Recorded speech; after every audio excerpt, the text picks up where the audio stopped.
Howdy, howdy, Monday morning quarterback, episode 49. Hope you all are having a great Monday and a good start to your week. We're rocking and rolling here at CSI, trying to get everybody their stuff before the start of the season. Appreciate all the work, and if you haven't sent your stuff in already, be sure to do it because it seems like we're getting a little more backed up than normal this year, and we want to make sure we get you your stuff before the season starts. So I apologize if I'm a little congested tonight. I never get sick, and this is like the second time in a month, so I'm going to soldier through and get this knocked out for you guys and teach everybody how to read some dyno sheets. So we put a poll on our Twitter last week asking what you wanted to learn in upcoming episodes, and by a landslide, everybody wanted to learn more about dyno sheets. So we did a two-part series on this back early last summer, episodes 29 and 30, and so I watched those this morning, took some notes, and saw maybe where I missed the mark to teach you guys this, or maybe some people just hadn't seen it. So we're going to go over in depth how to read the dyno sheet. We're not really going to go into how the dyno acquires the data and such. If you want that, you can go back and watch episode 29. I feel like we did a pretty good job actually in the shop on the dyno videoing that. So as we dive into this, I'll be jumping back and forth, and so I won't necessarily be able to see your questions, but ask them, and when we get to the end of it, I will certainly answer any questions. It is my goal that by the end of this, 100% of you feel comfortable reading dyno sheets. So without further ado, I'm going to cut on over to a Shock Dyno graph. So this is my computer screen that we would see in our Shock Dyno software, but very similar to what you would see when you get a shock from us. So a lot of lines here, which can be intimidating and confusing. This is an adjustable shock. So most any tuner or builder you're going to get a shock from, there'll be a legend that will show what all of the colors are, or what the different adjustments are. On this shock, we have full stiff, and then it goes to 10 clicks open, 12, 14, 16, etc. That's what we're showing you.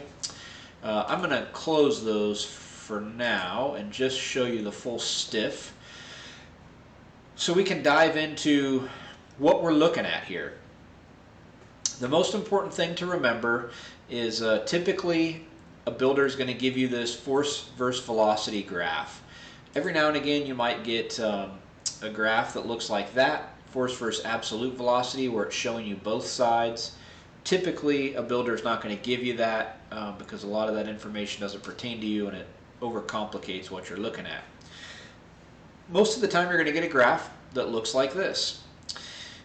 Any positive number, so here's our zero line, any positive force number is going to be compression, any negative force number is going to be rebound.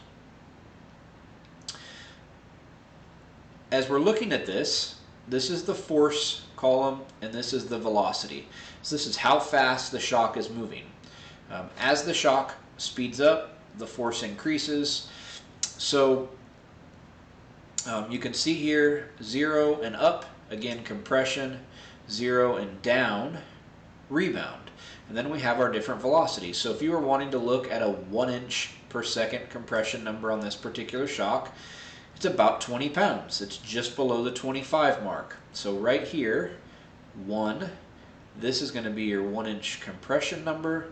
This is going to be your 1 inch rebound number, which is right about 50. It intersects with the 50 pound mark.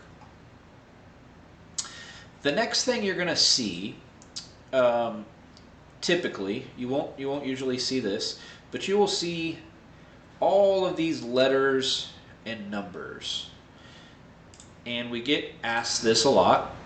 What do these letters mean? Okay, what do all these letters mean? So, great question. This is what they mean.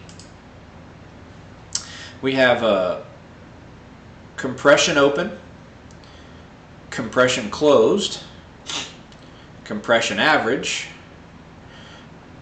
rebound open, rebound closed, rebound average is what all of this means.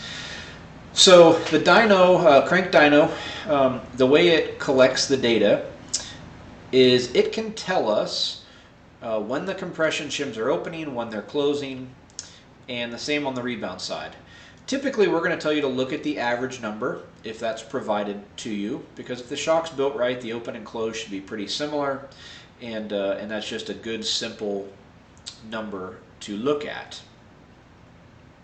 So if we were to go back to the graph, and you were going to look at this column, these last two, CA, RA, that's compression average, rebound average. If you were to look at the 1 inch number, so your velocity here, 1 inch, and you go across 1 inch, we'd be 20.3 and 49.7. So 20.3 compression, 49.7 rebound. And you could also find those numbers right here, right? Currently we're looking at the average. There's other graphs, like this is the rebound closed, compression open, and then we also have rebound open, compression closed, which most people aren't going to look at in our industries. But we have the average pulled up here. So that would bring us to the next thing people are going to find important. What numbers are important? What numbers do we need to pay attention to? And for our core markets, micros, midgets, sprint cars, quarter midgets, the 1 and the 3 inch per second number is what we're going to tell you to look at.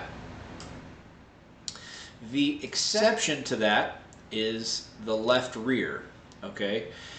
The left rear doesn't move that fast in the rebound direction. The 0 number is what you're going to feel. When you step down on the car and it rebounds up, how fast or how slow it rebounds up, that's the 0 number. That's not giving you any indication of how much 3 inches in the car.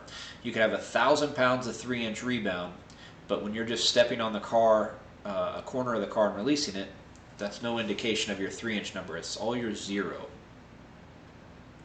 So what does that mean? Right? What is your rebound close 0 number, often referred to as clamp force? So let me select a left rear graph here and show you the rebound closed portion of that. And right here, you can see this particular shock has 235 pounds of clamp force. You can also see that your 0 RC, rebound closed, I'm on the wrong shock. Your rebound closed minus 236.71 is what that's showing there. And you'll see the same thing right here. That means it's going to take 235 pounds of force to extend that shock at 0 inches per second. So to get it moving, it's going to take 235 pounds of force. Pretty big number. You can see as this shock adjusts, that number goes up, right? So as we introduce bleed into the shock and we adjust it, that clamp number goes up. So again, we're going to go look at this first one I had pulled up.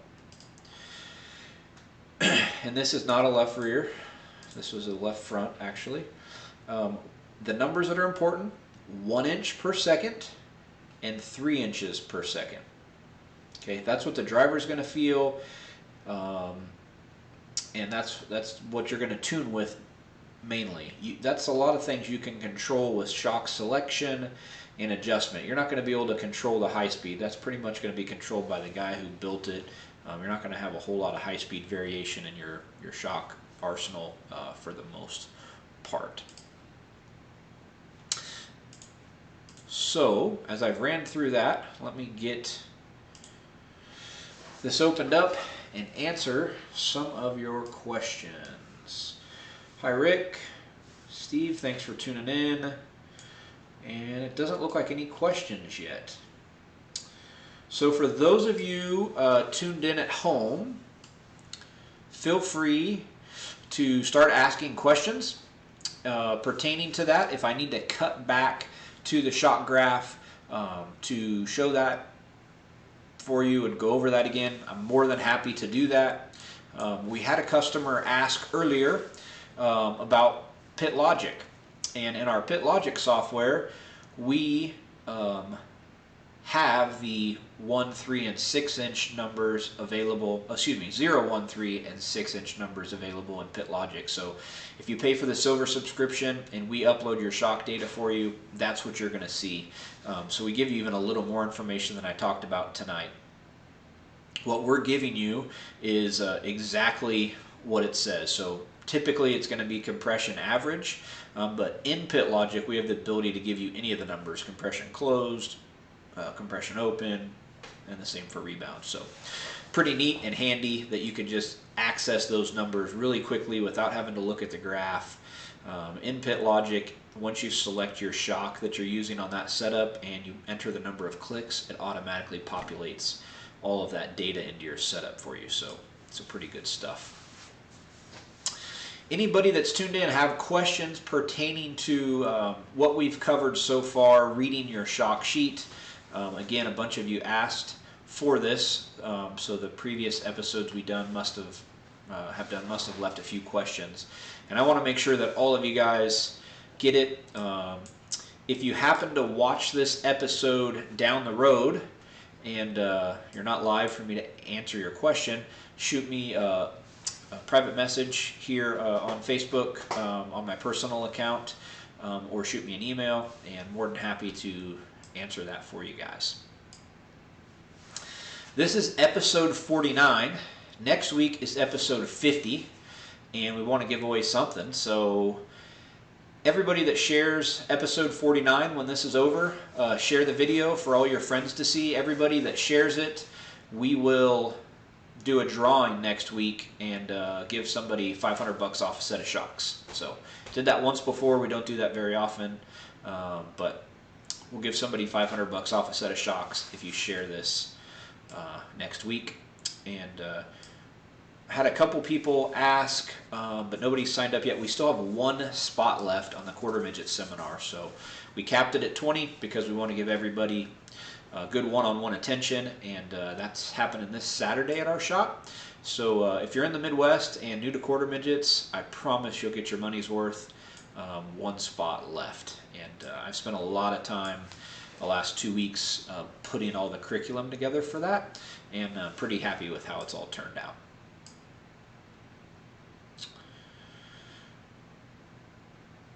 Sean Murphy, what clamp number does the left rear typically use? Why is this important? Sean, please let me know what kind of race car you're referring to. Brandon, how much effect does gas pressure have on the zero number of the left rear? Really depends on the type of shock you're using. With our stuff, with the size gas chamber we have, very little. So, Rick, why would you make a shock change based on the numbers? So you're going to make a shock change based on what you see on the racetrack, how the car is moving, the dynamics of the car, and the feedback from the driver, and then you're going to determine whether you need more compression, more rebound, or vice versa. And a shock's a timing device, so it's going to tell the car when to transfer the weight and how fast. And so based on what we see visually and driver feedback, we will tune with shocks.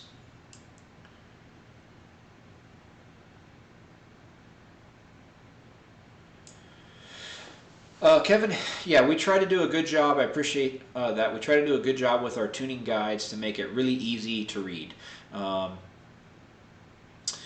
We give you all of those numbers for you, and it takes us a long time to build those tuning sheets because the shock data in the software doesn't correlate, so we have to hand type all those numbers into Excel to make those sheets for our customers. But I feel it's real handy, and it makes your job at the racetrack easier because you can see exactly what it is.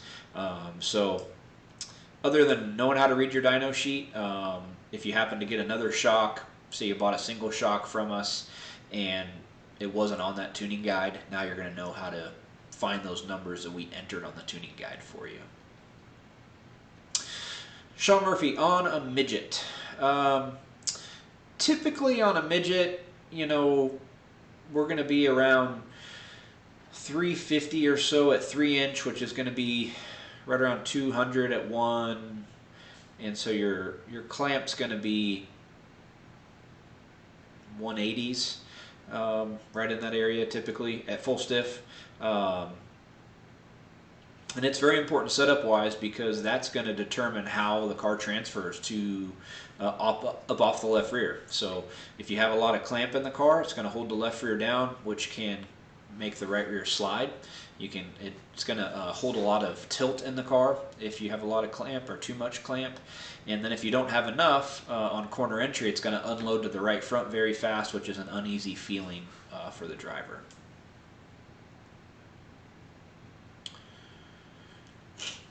Kevin, great question. If 2 shocks or 3 valves, can there be a difference in the numbers? And Kevin's a quarter midget guy. Yes, there will be a slight difference in the numbers. It's impossible to build 2 shocks identical. We try to keep everything to as tight a tolerance as possible, but on our quarter midget stuff, you'll see a 2, 3, 4 pound variance between 3 valves. That's about the width of our tolerance there. So there is a slight difference, yes. RJ, we got them babies freshened up and you're ready to go. Great. Good luck this season, and hopefully they work as good as they always have for you. RJ's got a left rear shock that once was black and now it's almost gold because he's used it so long it's like heated the anodize off.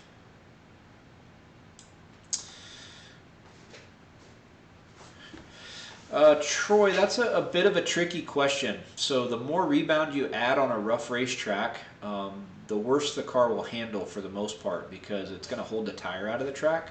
So typically less rebound on a rough track is better to a certain extent. And the best analogy I can give you is like motocross suspension is extremely light on rebound, so the tires can return to the track quickly, like in a whoop section or something like that. So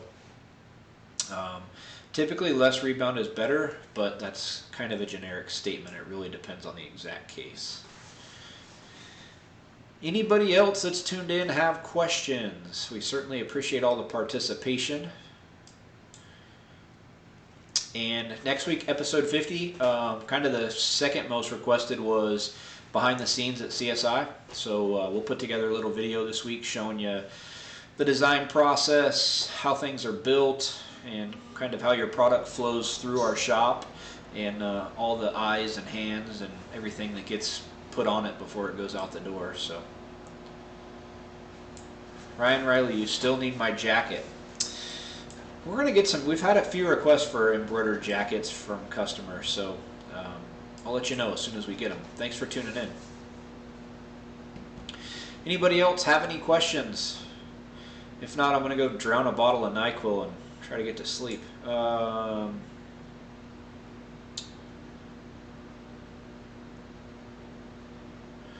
Ron Starr. Good question. I don't know. I don't have the shocks exactly. But if the numbers, or if the lines are adjusting on the positive side of the graph, there are multiple lines on the positive side of the graph, that's a compression adjustable shock versus a rebound. And give me 1 second. I'll pull one up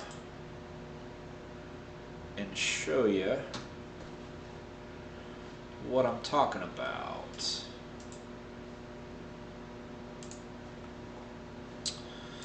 So this is a compression adjustable shock. So from the 0 number up, we're positive numbers here. So this is the compression side of the graph, and you can see full stiff on down to full soft, it's adjusting on compression. Where as this shock is adjusting on the rebound side. The compression doesn't move. So that is probably what you're dealing with more than likely. Greg Martin, can you talk about bleed and grip correlation? That's a pretty in-depth question, and again, I'm going to give you a generic answer because it's too in-depth to talk on a program like this. But for the most part, bleed is going to add more grip to a certain extent, and then you're going to lose control and the grip will go the other way. So I have a lot of experience with that from my days as a damper engineer in IndyCar and doing a lot of 7-post testing, and bleed's a finicky thing. You can add bleed and achieve grip to a certain extent, so it's not always better.